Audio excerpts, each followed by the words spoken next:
찬송가 301장 함께 찬송하시겠습니다.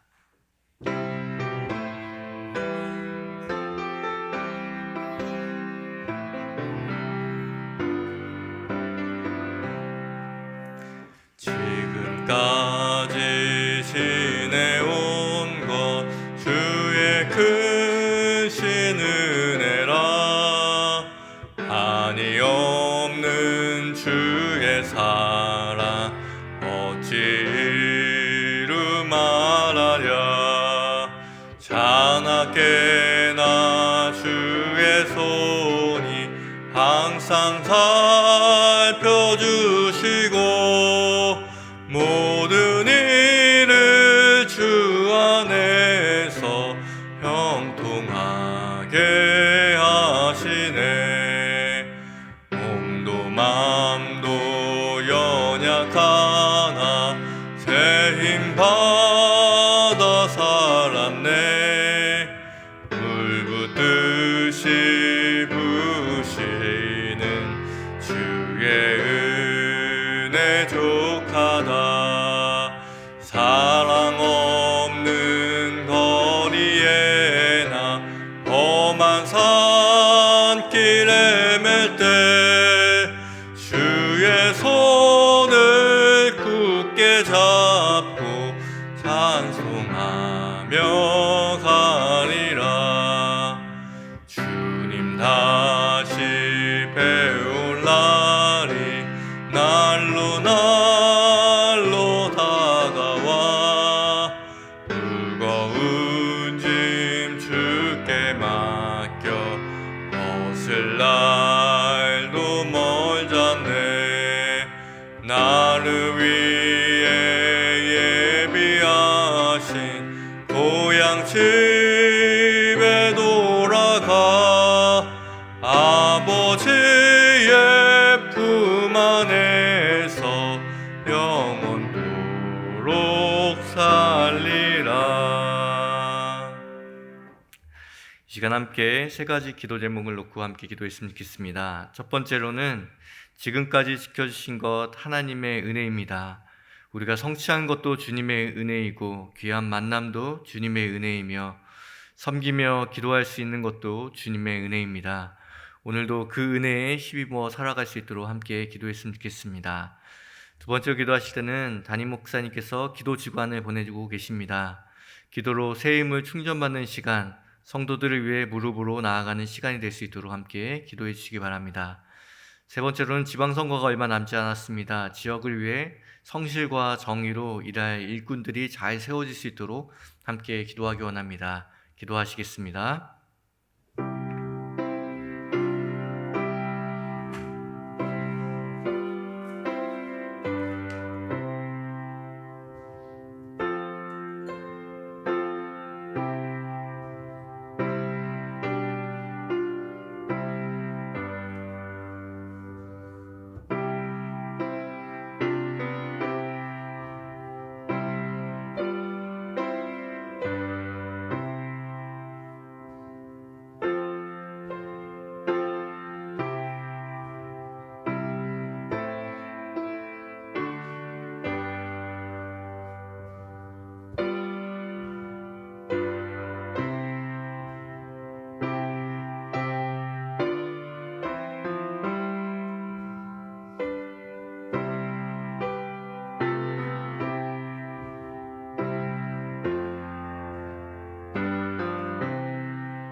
참 좋으신 나의 하나님,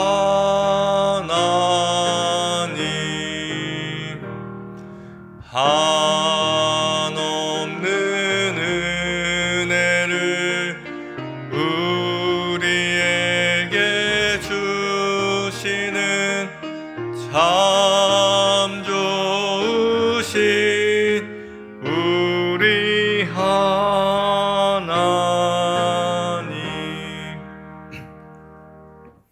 이 새벽에 우리에게 주시는 하나님의 말씀은 고린도후서 4장 16절부터 18절까지의 말씀입니다. 고린도후서 4장 16절부터 18절까지의 말씀입니다. 하나님의 말씀을 교독하여 읽겠습니다. 제가 먼저 16절 말씀을 읽겠습니다. 그러므로 우리가 낙심하지 아니하노니 우리의 겉사람은 낡아지나 우리의 속사람은 날로 새로워지도다.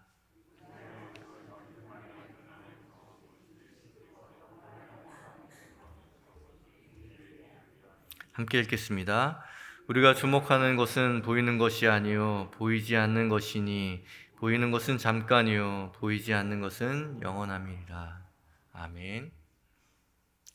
지금도 우리가 경험하고 있는 코로나19가 처음 발병됐을 당시에 많은 것들이 우리가 많이 바뀌었죠. 그때 당시에 유명했던 소설 중 한 소설이 다시 많이 회자됐던 소설이 있는데요. 여러분들도 들어보셨을 것입니다. 알베르트 까미의 페스트라는 이 소설이 사람들 사이에 많이 읽혔고 또 많이 회자되었습니다. 이 소설이 유명해진 데는 이유가 있었습니다.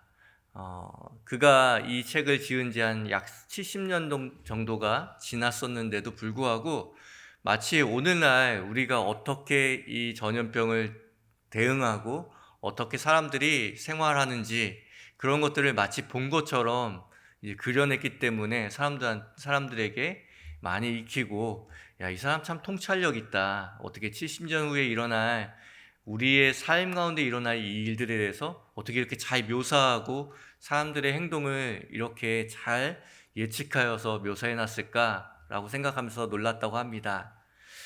하지만 정작 노벨 문학상 수상자가 되었던 그 자신의 인생이 얼마 남지 않았다라는 사실은 예견하지도 못했고 생각하지도 못했던 것 같습니다. 그는 노벨상을 받은 지 고작 3년 정도가 돼서 파리의 어느 근교에 있었던 고속도로에서 교통사고로 절명하고 맙니다.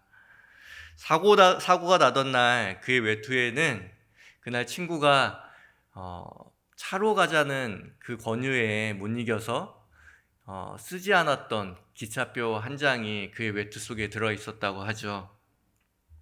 알베르트 까미가 자신의 삶의 시계가 고작 48년밖에 남지 않았다라는 사실을 그는 알지 못했습니다. 내 것으로 보이지만 시간은 한 번도 내 것인 적이 없습니다. 시간은 언제나 하나님의 것이었습니다. 사람은 과거를 저축할 수도 없고 그리고 현재를 붙잡을 수도 없으며 또한 미래를 보장할 수도 없습니다. 몰래 내가 전유할 수 있는 시간이라는 것은 없는 것이죠. 우리는 하나님이 만드시고 허락하신 그 시간을 받아서 그분이 맡기신 일에 사용하고 쓸 뿐입니다. 우리 인생의 비극이 어디에서부터 시작합니까? 하나님이 허락하시고 우리에게 맡기신 그 시간을 주님을 위하여서 쓴다라는 이 사실을 착각한 채 시간은 내 거야, 시간은 나의 편이야, 내가 누리고 나를 위해서 쓸 수 있는 것이다 라고 착각하는 데부터 우리는 시작됩니다. 시간은 하나님이 주신 선물이죠. 우리는 이 사실을 너무 잘 알고 있지만 잘 알고 있는 것과 달리 잘 그렇게 사용하는 것인지는 모르겠습니다.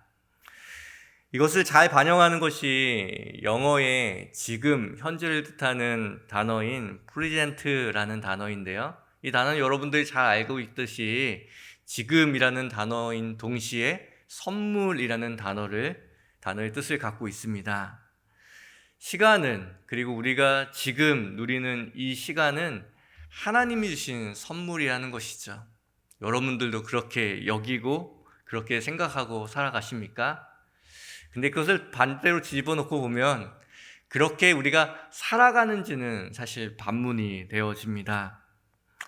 선물은 어떻습니까? 선물은 우리가 쓰면 쓸수록 이거 선물 준 사람이 참 고맙다.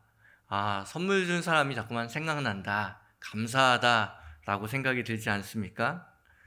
오늘 잠시 아까 전에 불렀던 지금까지 지내온 것 주님의 크신 은혜다 라고 고백했던 그 찬양의 가사처럼 사실 우리가 시간을 쓸 때마다 참 감사하네, 참 고맙네, 그렇게 생각되어지는 것이 우리가 이 시간을 선물로 잘 쓰고 있다라는 반증일지도 모르겠습니다.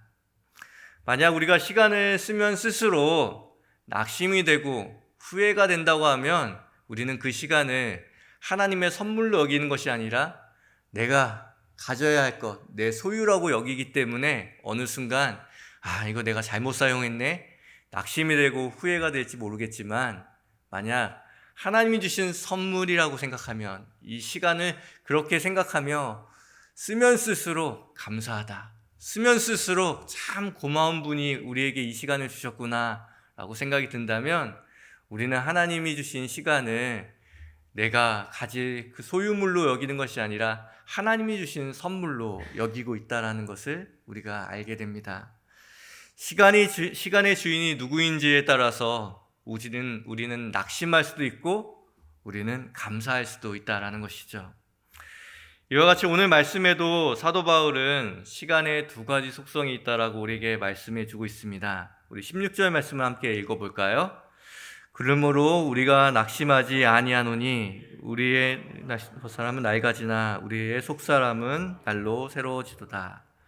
바로 낡아짐과 새로워짐이 시간의 두 가지 특징이다, 속성이다 라고 말해 줍니다. 먼저 시간은 모든 것을 낡게 하고 집어삼켜 버립니다. 우리가 일반적으로 알고 있고 경험하는 것이죠. 태초에 하나님께서 무로부터 아무것도 없음으로부터 천지 만물을 지으시고 또 주님께서는 태초에 그 시간을 만들어내시고 또 시간을 이제 우리에게 선물로 주셨습니다. 하지만 하나님을 떠난 시간은 모든 것을 낡게 하고 모든 것을 소멸시켜 버립니다. 시간의 태생 자체가 없음으로부터 시작되었기 때문에 하나님을 떠나버리자마자 다시 자신의 본래 모습으로 아무것도 없는 것으로 모든 것을 낡고 허무하게 만드는 것으로 변해버린다는 것이죠. 그리스어로 이 시간이라는 것을 크로노스라고 얘기합니다. 이것은 그리스 신화에서 나온 이야기인데 그리스 신화에서 모든 것을 잡아먹고 삼켜버리는 파괴의 신으로서 크로노스를 이야기하죠. 사람들이 경험적으로 시간을 바라보고 세월을 지나 보니까 모든 것이 낡고 모든 것이 파괴되고 모든 것을 집어삼켜버리는 시간의 속성을 이 신화에 빗대어서 이야기했던 것 같습니다. 본문의 16절의 중반부에 보면 사도 바울도 이 사실을 모르지 않았던 것 같습니다. 사도 바울은 시간의 낡아짐에 따라 겉사람이 낡아진다 라고 말합니다. 우린 그 낡아짐 때문에 낙심할 수밖에 없습니다. 그토록 열심히 살아왔는데 그리고 어느새 낡아버리고 헤어져 버린 힘없고 아무것도 아닌 존재로 전락해버리는 자신에 우린 낙심하게 됩니다.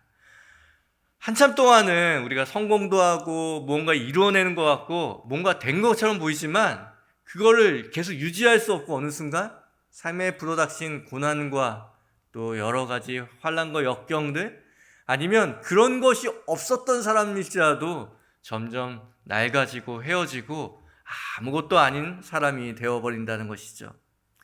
그럴 때마다 우리는 낙심할 수밖에 없습니다. 그런데 그런 낙심에도 불구하고 사도 바울은 하나님이 자신을 여태까지 돌봐주셨는데 어느 순간부터 돌봐주시지 않는 것 같고 그리고 하나님의 목적 밖으로 나와 있는 것 같고 바울뿐만 아니라 고린도 교회의 사람들도 하나님의 돌보심을 발견할 수 없고 하나님의 목적이 내 삶에 이루어지지 않는 것처럼 보여지는 그 상황 속에 결코 우리가 낙심할 수 없다라고 말씀합니다. 그 이유는 시간의 두 번째 속성 때문인데요. 바로 새로워짐 때문입니다. 사도 바울은 이어서 우리의 속사람은 날로 새로워진다라고 고백하고 있는데요. 시간은 누가 만든 것입니까? 하나님이 만드셨는데 하나님은 어떤 분이십니까? 하나님은 영원하신 분이십니다. 영원하신 하나님께서 시간을 만들어 주신 것이죠. 그 영원하신 하나님과 연결된 시간은 하나님의 영원함에 잇대어지게 됩니다. 이제 시간은 더 이상 낡아지고 소멸하는 시간이 아닌 새로워지는 시간으로 바뀌게 된다는 것이죠. 이것을 고린도 후서 6장 2절 말씀이 잘 보여주는데요. 우리 함께 읽어보도록 하겠습니다.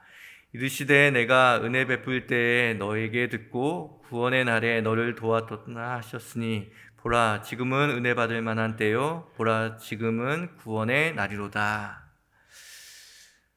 바울은 고린도서 6장 2절에서 은혜 베풀 때, 은혜 받을 만한 때라고 얘기하는데요. 이때는 모든 것을 먹어치우고 소멸하게 하는 물리적인 시간인 크로노스를 사용하는 것이 않고 정해진 시간, 기회라는 뜻의 카이로스를 쓰고 있습니다. 카이로스는 특별히 우리가 성경 안에서 사용되어질 때 하나님의 은혜를 베푸시는 그때, 우리가 그 은혜를 붙잡을 수 있는 그때, 그 은혜와 만날 수 있는 그때를 상징하고 있죠. 오늘 본문에서 하나님의 때를 설명하고 있는 카이로스라는 단어는 오늘 우리가 계속 이야기하고 있는 새로워짐이란 단어와 매우 비슷한 음가를 갖고 있습니다. 하나님의 때를 카이로스라고 얘기하는데 그 새로워진다라는 말 자체를 카이노스라고 이야기하는 것이죠. 하나님의 때와 새로움이 만나질 때, 카이로스와 카이노스가 만나질 때 오늘 16절의 고백처럼 날로 새로워진다라는 이 말씀이 우리에게 성취되어지는 것입니다. 여러분은 어떻게 오늘 하루를 살아가고 있습니까? 자기 욕망을 따라서 시간을 쫓아 살아가는 사람은 결국 낡아버리고 소멸되는 시간 가운데 낙심할 수밖에 없습니다. 잠시 잠깐의 성취가 있고 내 손에 잡히는 무언가가 있는 것처럼 여겨지지만 곧 낙심할 수밖에 없어집니다. 하지만 하나님의 구원의 날, 은혜의 때를 우리가 쫓아가는 사람이라면 우리는 하나님의 영원에 잇대어 우리의 삶을 날마다 새롭게 하시는 하나님의 은혜를 경험할 수 있게 된다는 사실이죠. 사도 바울이 이렇게 고백하지만 사실 우리가 우리의 현실을 생각하면 쉽지 않았을 것이고 또 사도 바울도 쉽지 않은 인생을 살았습니다. 자신의 속사람이 영혼에 잇대어 새로워진다라고 고백하지만 그의 삶은 인간적으로 보면 여전히 실패한 인생이요 그의 삶을 괴롭혔던 고난으로 몹시 낡아지고 헤어진 인생을 살아가고 있다는 것이죠. 저도 아이에게 읽어준 적이 있는 동화가 있는데요. 이 동화를 지은 권정생 선생님이라는 분의 일화를 잠깐 소개해드리고 싶습니다. 평생 병고와 가난 속에서 또 가족도 하나 없이 교회 종지기로 평생을 살아갔던 권정생 선생님이 돌아가셨을 때 정작 같은 마을에 있었던 사람들은 그를 그저 홀로 사는 가난한 노인으로 생각했다라고 합니다. 그런데 그가 소천하고 나서 마을에 몰려드는 기자들을 보고 꽤나 놀랐다고 합니다. 근데 그보다 더 크게 놀랐던 것은 세 가지가 있었는데요. 첫 번째로는 그가 홀로 사는 아무 일도 할 수 없는 종직이라고 생각했는데, 시골 마을에 종을 치는 그 종직이라고 생각했는데 그가 강아지 똥과 그리고 몽실 언니로 유명한 권정생 선생이었다라는 것, 그것을 보고 놀라면서 수천 명의 사람들이 조문을 보고 오는 것을 보고 꽤나 놀랐다고 합니다. 그 두 번째로 놀랐던 것은 책으로 인하여서 꽤나 유명했기 때문에 연마다 한 수천만 원의 인세가 나왔는데도 불구하고 가난한 흙집에 혼자서 가난하게 살아갔다라는 사실에 꽤나 놀랐다고 합니다. 마지막으로 놀란 것은 그 책으로 들어온 모든 수입을 가난한 이웃과 그리고 굶주려 하는 북한 어린이들을 위해서 남김없이 써달라는 그 유언을 보고 세 번째 놀랐다고 하죠. 권정생 선생이 삶을 보면 주변 사람들이 봤던 그 삶의 모습이 어땠습니까? 가난하고 홀로 있는 그 사람, 병약하고 조금이라도 건들면 넘어질 것 같은 가난한 삶, 가벼운 삶을 살고 있었습니다. 하지만 그의 죽음으로 드러난 그의 인생은 결코 누구도 가볍다고 말할 수 없는 묵직하고 무거운 인생을 살게 되었다는 것이죠. 이 일화를 생각하면서 오늘 17절 말씀이 좀 많이 마음속에 새겨졌습니다. 우리 17절 말씀 한번 읽어보겠습니다. 우리가 잠시 받는 환난에 경한 것이 지극히 크고 영원한 영광 중에 삶에 무겁지 않은 고난이 어디 있겠습니까? 자신의 고난은 언제나 가장 무거운 법입니다. 우리가 사는 세상에 이 무게를 무시할 수 없다라는 사실 너무나도 잘 알고 있죠. 하지만 성경은 이것을 보고 매우 경한 것, 매우 가벼운 것이라고 우리에게 이야기합니다. 왜냐하면 이 세상만 바라보는 사람에게는 언제나 이것은 무거운 것이지만 영혼을 염두하며 살아가는 사람에게는, 영원히 우리에게 약속된 사람에게는 이 무게가 아예 역설적으로 전복되어지고 바뀌어버린다는 것입니다. 우리가 잠시 사는 인생이라면 우리는 이 무게를 감당하기 참 어려울 것입니다.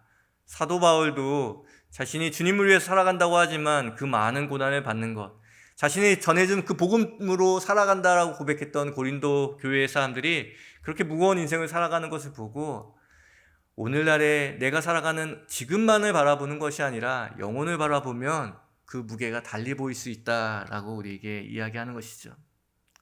잠시가 아닌 영혼에 속한 인생이라면 고난은 영원한 영광에 중한 것을 이루어낸다라고 우리에게 말씀하십니다.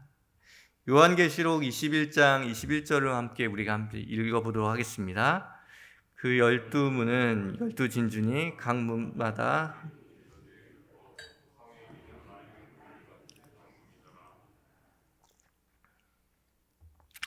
사도 요한은 영원한 하나님의 나라를 상징하는 새 예루살렘에 12문이 있다고 하는데 그 각 문마다 한 진주로 만들어져 있다라고 말합니다. 왜 하필이면 진주일까? 생각해보면 오늘 17절 말씀과 깊은 연관이 있다는 것을 묵상하게 되는데요. 우리가 잘 알다시피 진주는 조개를 일평생 괴롭히는 고난의 모래알과 같습니다.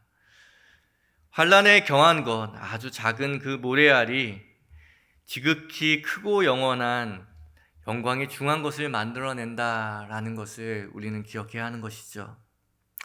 앞서 말씀드린 권정생 선생이 이호덕 선생과 함께 편지를 주고받았던 편지 안에서도 그의 고통과 고난과 그리고 그가 했던 창작의 원천을 소개하고 있습니다. 제 몸이 병에 없다면, 고통스럽지 않다면 이 외로움을 이겨낼 수 없을 것입니다. 요즘 새벽종 치는 기분이 아주 상쾌합니다. 앞으로도 동화가 쓰여질 것 같습니다. 이렇게 편지를 보냈다고 하죠. 이 권정생 선생의 묵직한 죽음이 남겨놨던 그 고백처럼, 그리고 그의 인생의 고난을 어떻게 바라보고 어떻게 생각했던 것처럼 이 고백이 여러분에게도 좀 있었으면 좋겠습니다. 여러분들도 권정생 선생과 동일하게 새벽마다 내 삶을 깨우고 또 세상을 깨우기 위해서, 내 가족의 삶을 깨우기 위해서 이렇게 새벽 기도에 나오셨죠. 기도할 때마다 마치 종을 치는 권정생 선생이 기분이 참 상쾌합니다 라고 말한 것처럼 여러분 기도할 때마다 여러분의 마음과 여러분의 심령이 그 기도로 인하여서 상쾌해지기 원합니다. 그 상쾌해진 마음을 가지고 내 인생을 써가는 것이 아니라, 내가 살고 싶은 인생을 쓰기 위해서 노력하는 것이 아니라, 마치 남을 위하여서 동화를 그 고난과 고통 가운데서도 써내려갔던 권정상 선생과 같이 여러분들도 하나님의 거룩한 이야기를 지금까지 써보지 못하고 또 쓰려고 했지만 실패했던 그 이야기를 다시 한번 쓰여질 것 같다라는 그 소망함이 여러분에게 있기를 소망해 보고 또 기도해 봅니다. 마지막으로 바울은 우리에게 이렇게 당부합니다. 18절 말씀 함께 읽겠습니다. 우리가 주목하는 것은 보이는 것이 아니요 보이지 않는 것이니 보이지 않는 것은 잠깐이요 보이는 것은 영원함이라. 보이는 것은 잠깐이고 보이지 않는 것은 영원합니다. 주님께 받은 시간, 보이지 않는 내 인생, 내 성공을 위해서 잠깐 보여지는 그것을 위해서 사용하는 것이 아니라 저 하늘나라에 있는 그리고 하나님을 위한 그 일 가운데 써보시는 것은 어떠신지요? 여러분의 삶이 점점 낡아지고 어쩌면 이전보다 더 할 수 있는 것이 적어질지라도, 내 능력이 더 적어질지라도 하나님을 위해서 하루하루 차곡차곡 우리가 낡아졌다고 하면 우리가 그 낡아짐이 그 안에, 그 낡아짐 안에 하나님의 영혼이, 그 영원성이 우리에게 심겨져 있는 통로가 되지 않을까요? 오늘 내가 무엇을 못하는 것 때문에 고민하기보다는 오늘 내가 하나님께 받은 이 시간과 선물을 우리가 어떻게 사용할지 하나님께 감사하며 하나님의 능력을 힘입어서 오늘도 그렇게 선물로 받은 시간을 아름답게 사용하시는 여러분 되시기를 주님의 이름으로 기원드립니다. 기도하겠습니다. 하나님, 오늘도 우리에게 귀한 하루를 선물로 주셨습니다. 이 하루를 사용할 때 후회와 낙심이 되는 것이 아니라 오히려 우리에게 감사가 넘치는 선물로서의 시간을, 하나님의 시간을 오늘도 온전히 사용하는 우리 모두가 될 수 있도록 인도하여 주시옵소서. 지금은 우리 구주 예수 그리스도의 은혜와 하나님의 사랑과 성령님의 교통하심이 오늘도 우리에게 시간을 선물로 주시고 또한 구원을 은혜로 주시는 그분의 은혜를 바라보는 우리 모두가 되게 하여 주옵소서. 지금은 우리 구주 예수 그리스도의 은혜와 하나님의 사랑과 성령님의 교통하심이 오늘도 하나님의 사랑과 하나님의 선물로 주시는 그 시간을 하나님의 목적과 하나님의 뜻하심을 통하여 사용하는 우리 모든 성도들과 그들의 인생과 그들의 가정과 삶의 터전 위에 이제부터 영원까지 함께 하시기를 간절히 축원하옵나이다. 함께 기도하기 원합니다. 들은 말씀을 위해서 함께 기도하기 원하는데요, 영원하신 하나님께서 내게 주신 시간을 우리가 주를 위해서 오늘도 성실히 사용하고 그것으로 하나님을 향한 흔적이 남아지는 낡은 인생 살아갈 수 있도록 우리 함께 기도하기 원합니다. 두 번째로 기도하실 때는 내 삶에 고난이 있습니까? 그 고난 속에 하나님의 경륜과 신비를 발견하고 오히려 그 고난을 품음으로 그리고 기도함으로 지극히 크고 영광에 중요한 것을 우리가 만들어가는 귀한 인생 살아갈 수 있도록 함께 기도하기 원합니다. 함께 기도하겠습니다.